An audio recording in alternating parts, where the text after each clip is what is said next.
Welcome back to M Hood Fishing. So for the past few days, the weather pattern around here has just been horrible. We've been getting sudden downpours about any time during the day, especially in the afternoon. So this is a Thursday. This started on Monday, Tuesday, and persisted through Wednesday. Yesterday was pretty bad, and we've had a lot of rain today, but it looks pretty good for the moment this afternoon. So yes, I'm on the Mississippi River. I could be under threat of rain, so I'm gonna do an easy thing, but I'm gonna cook whatever's caught on that easy thing with you, for you. So yeah, this is a catch and cook. It's the Mississippi River at the end of the world. Come on. All right, guys. So the water looks super calm out here today. I was thinking about maybe trying this here in a little bit. See how calm it is around this barge, but they're idling, and when that motor's idling, it usually scares catfish away. I never do good, but we're gonna do the industrial canal. Let me show you what's up. So this is the industrial canal right here. It goes to a lock right there and then past that, but you can't fish on the other side of the lock. It's considered a sanctuary, even though it looks like an industrial wasteland. You get a ticket for fishing on that side, but we can fish this side. There's the Mississippi River. The reason why we're gonna fish this is because of habitat. Before I start fishing, I'm looking for something I wanted to show you. What's this dog eating? You eating some chips? What are you doing? What are you eating?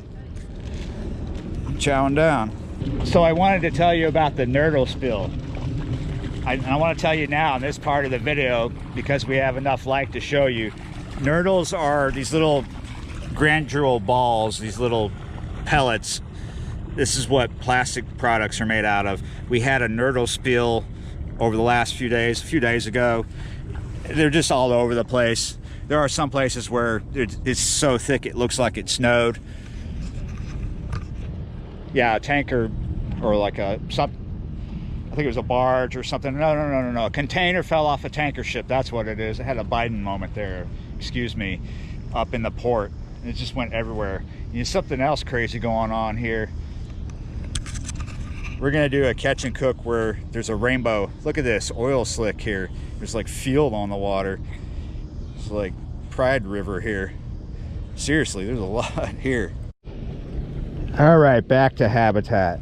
My goodness, man. We're gonna eat a fish out of rainbow water. Look at this crazy stuff. So if I want to catch a bass in the river, I gotta look for good habitat to find largemouth bass. You're not gonna just get lucky every time you throw your bait into the Mississippi and pick up a largemouth. You gotta look for places where they might like to hang out. So as you see along here, we got all these rocks, and as we navigate down a little ways, it's gonna get deep right off these rocks, deep enough to hold the fish. Let's see if we can get away from this rainbow slick here. This is the area that I want to focus on first. It's got this nice bend here. Now there's a lot of areas along here that I could fish, but starting where I'm standing, going to almost to where you see where those shrimpers are parked over there, it's kind of deep right off the rocks, and bass will hide in the rocks here and ambush fish. They'll cruise along here and ambush bait. You'll see the activity. There's mullet here, so this is a good start. I'm gonna start weightless on an /3 offset worm hook. Texas rig, Tex post. This is a June bug colored Cinco by Yamamoto. It's a real Cinco because we want the real fish. We want the real deal. Now, I might go with a darker one just if I need to, but I think this is gonna work. Here we go. We're gonna work this parallel to these rocks. Sometimes we're gonna work it tight to them. Other times we want to be out about where I threw it and work it slow. Just kind of pop it a little bit, let it sink and sit there. This oil slick or fuel slick, whatever this is, it's some kind of petroleum product. It's a little tight to the rocks at this point, whereas when we first started walking here, it was going about 6 to 8 feet out from the shore. It kind of sucks that it's here, but these things happen. There's a lot of industry going on around here.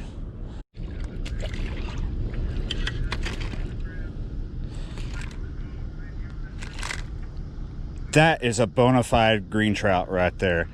I wasn't even running the camera because I'm starting to not expect much. This fish is barely, I'm probably not even 10 inches.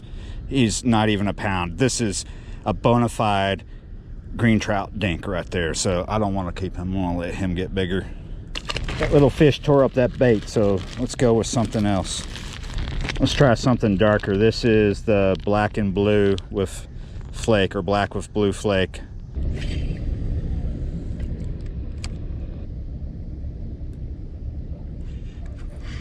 Here we go. Nice.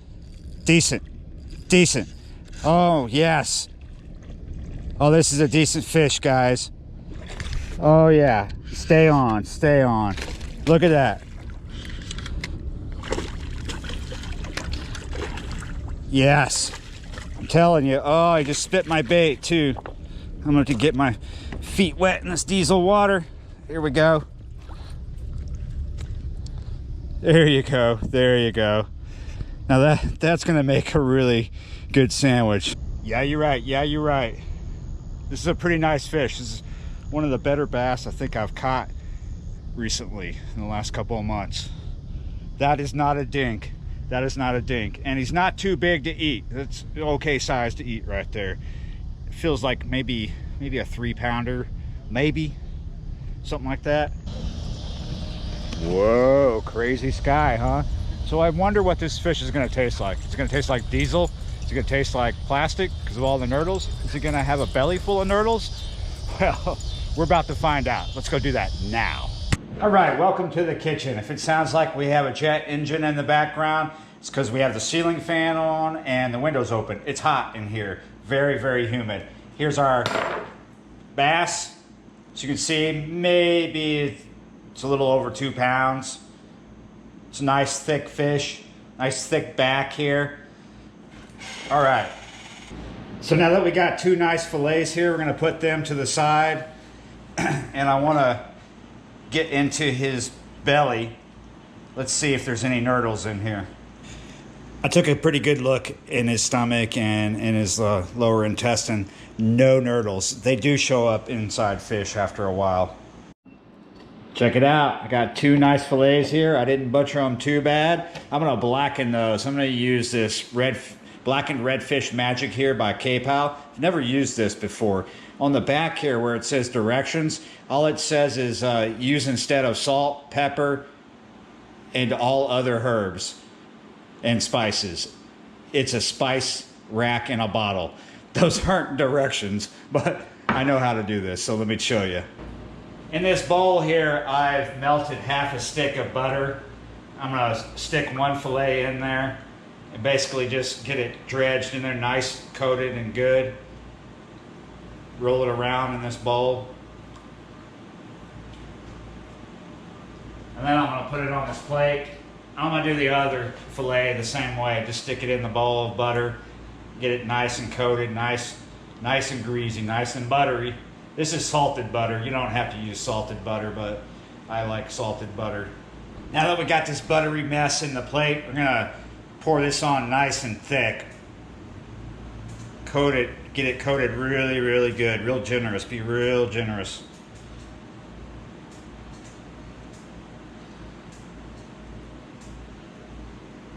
That looks good. Now I'm gonna flip them.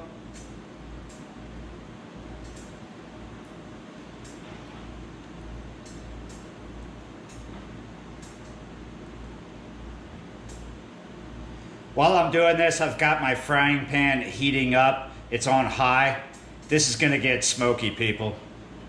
Super, super hot. I'm gonna dial that down just a hair.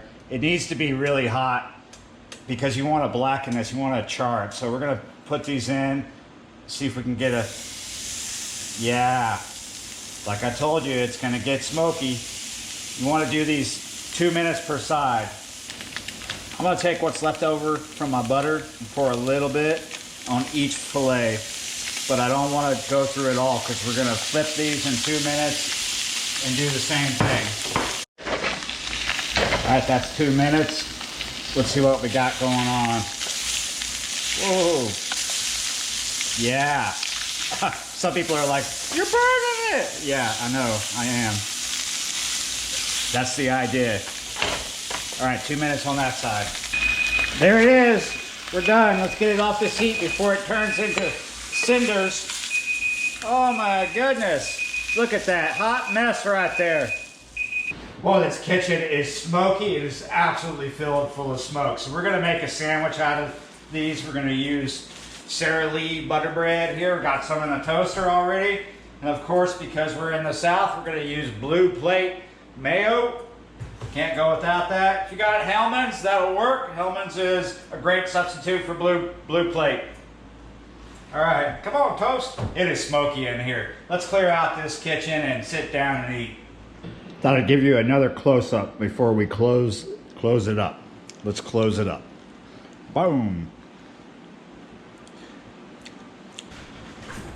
I'm expecting this to be messy, so we got us a little washcloth there. Wow. So, is it gonna taste like diesel? How is K-Pal's Redfish Magic gonna taste?